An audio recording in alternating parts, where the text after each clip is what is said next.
안녕하십니까. 6월 30일 오전 11시를 넘기는 시간입니다. 어제 저는 윤석열 전 검찰총장의 대통령 후보 선언이 있기 전에 방송을 했기 때문에 이 시간에는 윤석열 전 검찰총장의 어제 있었던 일들을 여러분과 함께 생각해 보기로 하겠습니다. 편의상 이제 그를 윤석열 후보라고 부르겠습니다.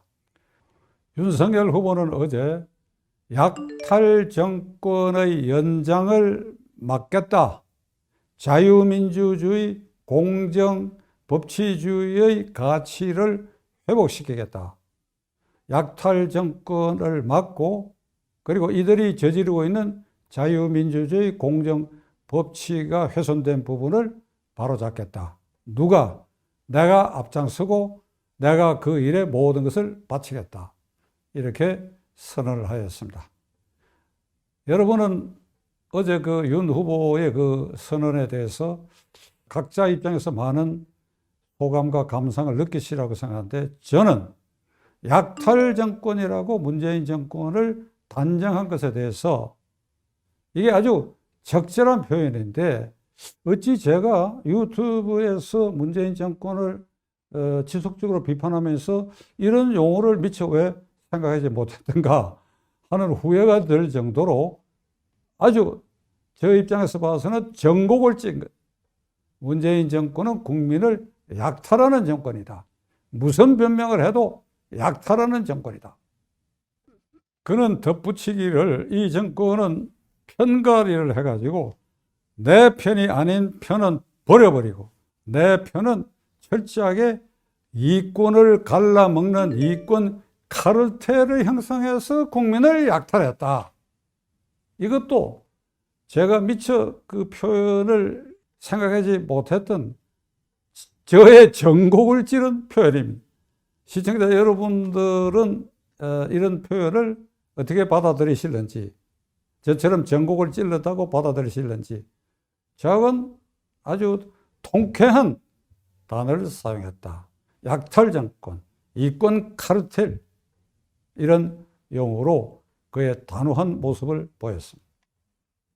세부적으로 여러 말이 있었는데 요점만 추리면 경제정책은 시장경제 원리를 배반하고 역주행했다. 소득주도 성장 뭐 이런 것은 다 결국 실패가 예정된 정책을 펴고도 이거 절대로 되돌이킬 수 있는 길을 가지 않고 있다. 원자력을 파괴 종식시키는 것은 참말로 어리석은 일이다. 이 생태계를 이렇게 초토화할 수 있느냐.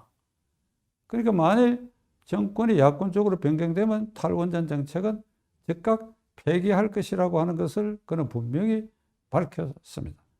젊은이들에게 절망적인 일자리 제공, 일자리 거의 말라버려. 그리고 내 집 갖는 꿈을 이런 식으로 가면 20, 30대 젊은이들이 평생을 가도 내 집을 갖지 못한다. 그러면 결혼도 하기 어렵다. 그러면 자녀를 낳지도 못한다. 이게 중대한 사회 문제에 처하고 집값은 천정부지로 올라놓고 아주 나 몰라라고 하고 있다. 한미 관계는 파탄 지경에 아주 아슬아슬한 순간에까지 이르렀다. 한일 관계는 자기들 편을 결속하기 위한 것인지 시도 때도 없이 죽창가 부르고 토착외국 부르고 실용적으로 미래지향적으로 나가야 한다는 이 정책을 이런 식으로 황폐화시키고 있다. 저는 윤석열 후보가 말한 국민 약탈 정권이라는 것을 다른 용어로 윤 후보가 기왕에 약탈 정권이라고 단죄했으니까 이게 다른 용어로는 이게 마적단 정권입니다. 1910년대, 20년대, 30년대를 만주 일대에서 주름 잡던 그 마적단들, 말 타고 횡행하면서 양민들의 재산을 갈취하고 납치하고 부녀자들을 강간하고 하는 이런 마적단, 이 마적단의 형태가 결국 약탈 행위죠, 그게. 그러니까 이 문재인 정권은 약탈 정권이다. 또 다른 면으로 묘사하면 이건 마적단 정권 아니냐, 마적단적 정권 아니냐, 또는 마적단 정권이다. 그러니까 이런 정권을 종식시켜야 된다. 이게 윤 총장이 어제 힘줘서 얘기했고, 그의 표현의 그 기상에는 아주 단호함을 제가 엿볼 수 있었습니다. 그러면서 그는 반드시 후보 단일화를 이루어야 되겠다. 그러니까 구체적인 용어를 선택하지는 않았지만 그 후보 단일화에도 자신이 도구가 되겠다 하는 것을 분명히 어제 밝혔습니다. 저는 이 점을 특별히 신뢰하고자 합니다. 내가 경선 과정에, 야권 후보 경선 과정에 마지막 후보 선정에 가령 실패하더라도 이 약탈 정권, 마적단적 정권을 종식시키기 위해서는 내가 후보가 된 사람을 전적으로 밀어 그래야 하여 반드시 정권 탈환에 내가 기여하겠다 하는 이런 각오가 어제 선언과 기자회견 내내 그 분위기에서 저는 그것을 느꼈고, 윤석열 후보는, 인간 윤석열은 거기까지 반드시 할 것이다. 할 것이다. 저는 그렇게 이 순간에 굳게 믿고 또 믿고자 합니다. 저는 어제 방송에서 이 정권이 자유당 말기를 닮아간다는 것을 방송으로 내보냈습니다. 윤석열 후보가 선언하기 2시간 전이었는데 이 검찰을 완전히 초토하고 파괴해서 현재 진행해야 할 권력 실세들을 향한 대통령을 포함해서 이 수사팀을 완전히 흩어버렸고, 앞으로도 이 사람들 생각으로는 영구히 더 이상 추가 수사나 새로운 수사 못하도록 인사 제도면에서 장치를 했다. 그런데 이게 헛꿈이다. 자유당 말기에 이사 파동을 통해서 국가보안법을 야당과 언론의 자갈무리는 법을 통과시켰지만은 1년 3개월 뒤 3.15 선거에서 결국은 패배했고 쫄딱 망해버렸고 대통령 망명가고 부통령 당선자였던 이기붕 일가는 자살하고 말았다. 이게 다 허망한 짓이다. 현심을 거슬려 민심을 역행하는 이런 검찰 파괴 행위. 이게 윤석열 총장이 이 부분에 아마 구체적으로 공약을 내건다 그런다면 어제 제가 한 그 수준의 공약을 틀림없이 그렇으라고 생각합니다. 돌이켜보면 4년여 전인 2017년 5월 10일 문재인 대통령은 헌법에 서약하고 국민에게 약속한 바가 있습니다. 이건 헌법적 약속이기 때문에 이 약속을 지키지 않는 것은 다 탄핵 사유가 되는 것입니다. 뭐라고 말했느냐? 오늘 이 순간에 이 나라에 비로소 국민 통합의 시대가 열린다. 저를 지지하지 않은 모든 국민도 저는 동일하게 이렇게 모시겠다. 그리고 나를 비판했던 사람 가운데도 적임자가 있으면 적당한 장소에 기용해서 쓰겠다. 야당을 국정의 동반자로 하겠다.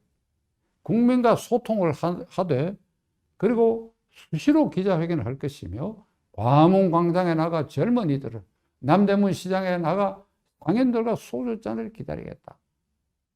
그리고 취임한 다음 날 이 대통령이 가운데 서고 조국 무슨 임종석 비서실장 등이 이렇게 일렬 횡대로 함춘원 뜰을 거닐면서 커피 잔을 들고 담소하면서 이렇게 걸어내려오는 장면을 보고 이거 박근혜 정권하고는 달리 소통도 하겠구나. 저는 지지하지 않았지만은 혹시나 어떤 변화가 있지 않겠냐 이런데 이게 완전히 속임 쓰고 연출이었고 무엇보다도 헌법에 약속한 그 5가지를 하나도 지키지 않았다. 저는 지금 분노하지 않습니다. 괘씸하다고 생각해요. 괘씸하게. 세상에 이런 대통령이 어디 있는지 얘기해요. 헌법에 약속하고 하나도 지키지 않았다. 단 하나도 지키지 않았다. 자기를 비판하는 사람 가운데 기용해서 쓴 사람이 있어? 기자회견 수시로 했어? 국민과 소통했어? 야당을 국정의 동반자로 했어? 이 약탈 정권이라고 할 수밖에 없고, 그리고 마작단 정권이 되고, 이를 종식시킬 수밖에 없다.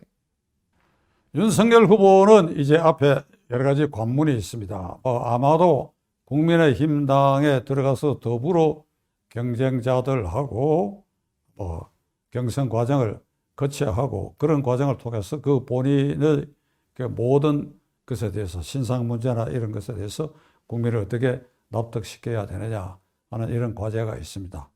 현재로서는 야권의 가장 유력한 후보고 또 그것을 끝까지 계속 유지하려는지 우리 지켜봐야 하는데 제가 마지막으로 이 순간에 윤석열 후보에게 부탁드리고 싶은 말은 그런 과정을 통해서 앞에 말씀드린 것처럼 내가 자신이 후보의 결승선에 오르지 못한다 하더라도 경쟁했던 모든 사람을 아우르고 그래야 이들이 후보로 된 사람들을 철저하게 미는 그런 보재기 같은 역할도 동시에 해야 된다.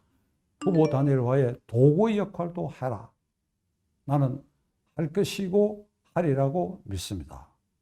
윤석열 후보의 앞길에 좋은 일이 일어나기를 기원해 마지 않습니다.